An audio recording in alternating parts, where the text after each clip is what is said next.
when they took you from Africa and they banned you from being called Kunta Kinte, Rasul or Muhammad. That's right.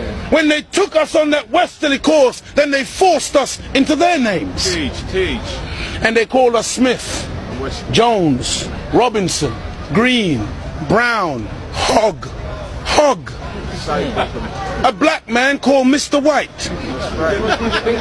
And when we go to China, and we put our passport down, and the Chinese immigration control official looks at that passport and he sees Mr. White, he expects to see a white man. And when he sees the black man, he says, uh-oh, this man doesn't know who he is. But many of us as black people today, we're very foolish people. Because we don't understand why another man gives you his name. Because when he gives you his name, the giving of another's name denotes possession. It means he owns you. As long as you're walking in another man's name, he knows he owns you. You can talk as strong as you like. Yeah, I'm for black, yeah, Mrs. White. Yeah, they're laughing at you. Because they know that when you take another's name, that's why in marriage, in the tradition of marriage, the woman takes the man's surname. Go ahead. And leaves her maiden name, because that taking of the other's name denotes possession. In the event of divorce, you don't walk around with the other man's name. You now relinquish that name because you're no longer with that one. What brings about insecurity is when you have a false concept of yourself. And the false concept of self is white supremacy.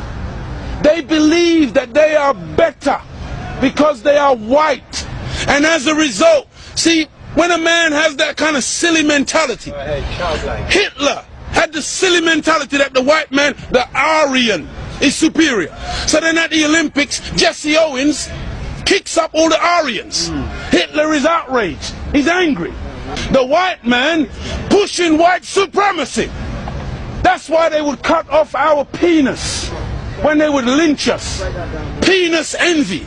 They're afraid of the black man because of our potency, because of our manliness. Because when you look at the black man, he's a real man. He's strong. So then they would have us as mandingos, fighting one another. That's why even today, they want to be the heavyweight champion of the world. They can't find a white man to do it.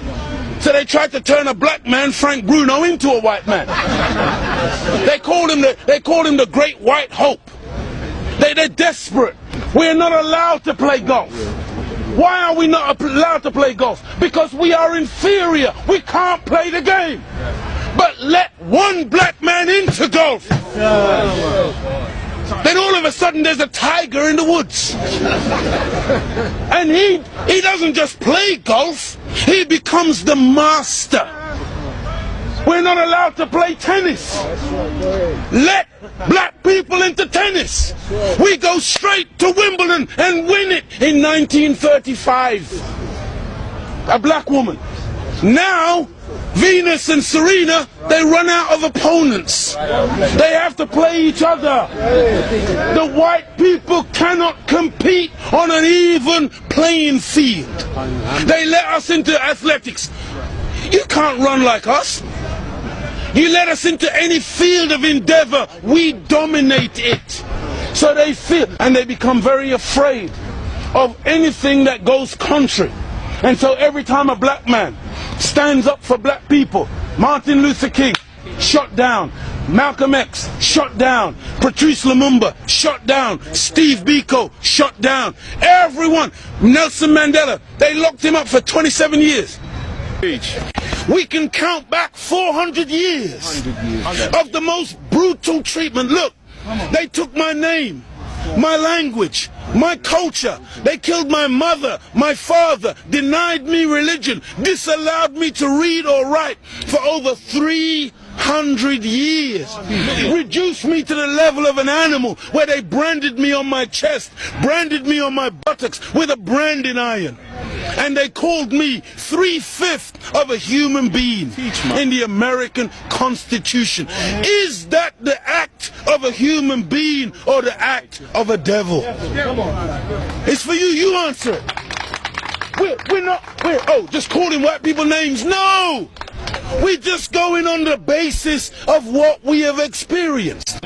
Black people were taught to hate ourselves. That's right. Even to this day, many of my people suffer from self-hatred. Teach, Muhammad. And you will see us trying to change our skin color. Teach, Muhammad. When I was born in the 50s, in Jamaica, they would take, you know, like my nose, the mothers would sometimes take the nose and try to squash it, to hate self, that they felt that the baby was ugly if it had thick lips and broad nose and black skin. And so this is in order to counterbalance that degree of self-hatred, there had to be a teaching given by Elijah to black people that would allow us to fall in love once again with ourselves. See, because look, I know you're a wise man, and so you must understand that I'm a baby in wisdom, but I'm not a fool. And he's saying here today that the Caucasian is in fact the oldest group on the planet. I beg to differ. Look, one of the most famous anthropologists is Professor Leakey. And when Professor Leakey went in search of the origin of human beings and human species, he didn't stop very long in Europe. He went to Africa. And the oldest bones and the oldest human beings to this day that you call Zinjanthropus, using the Latin meaning Zin and Xanthropus, meaning a black man, that oldest man, they say, is millions of years old. You went back and found one even older than that. You called her Lucy, a black woman. Go ahead. And every sensible historian, anthropologist today agrees that the black man is the father of human beings.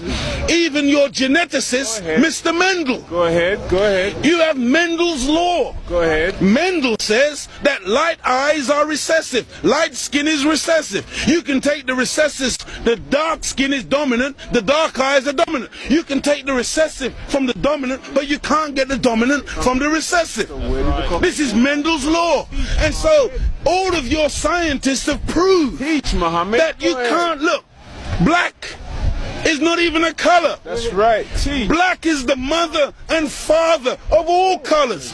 And if you want a baby, even if the woman is a white woman, the baby has to come out of the triple darkness of her womb. And this is the origin of all life. Within the black, you have the whole color spectrum. But in white, two white people laying down together, they can only produce white. But two black people in darkest Africa can lay down together and produce albino with blonde hair and blue eyes. That's right. Teach, Muhammad. This happens all the time. And so we need to really get these facts correct today and understand that as gray as your hair is, you are listening to your father today. Teach, Muhammad. This is daddy talking. Teach. And we mustn't turn. No, this is true. I'm not mocking. The white man, he came into what he called a new world. Teach, Muhammad. And so all of a sudden you started to name things. Teach, Muhammad. So that's why you called it America, based on, what was his name? Amerigo Vespucci, a Caucasian. Africa. That's why you called it Africa, based on the European explorer called Africanus. You went into America, you called it New York. That's right. Because it was new to you. New England. You called it New England. That's right. You called it New Zealand. You called it Newfoundland. Because it was new to you. But to us, we were already there. That's why we're called aboriginals. From Ab, meaning abstracted from the Father. Muhammad. From God himself. Original, meaning the first. But you won't find Caucasian people calling themselves aboriginal anywhere on the planet. Because you're the new man, Paul Newman. From one blood came all human beings, but we produced you from us. Look at this. Even the word human, you've heard the term of a darker hue. Human, meaning a dark man. Human, a man of color. That's why the topsoil of the earth is called humus. It is the dark organic material that gives life to the earth. Whenever you take away the dark organic material or you denature it, you're left with white granulated sand. Desert. You want to see those of us who think that white something to glorify in. No, no, no. It's a psychological thing with white people where you want to find your place. And your scientists and your historians, they spend so much time asking the question, where do we come from? Because they are puzzled as to your origin. Look at the Chinese, look at the Asians, look at the black people. All of us got dark eyes. All of us got black hair. The only one on the planet who's got ginger hair, blonde hair, brown hair, grey hair, brunette. You are the one that's gone around the world making everything based on colour. You were the one who went into Australia. You were the one who went into South Africa. You were the one who went into Asia and classified people and things based on colour. So that's why this man, Yaqub, he wasn't a madman. He wasn't a mad scientist. He was a good scientist.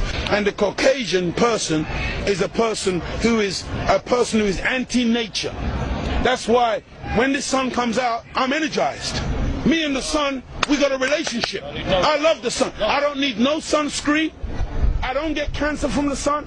Me and the sun have got a good relationship. I love it and it loves me. But white people, you got to put sunblock on.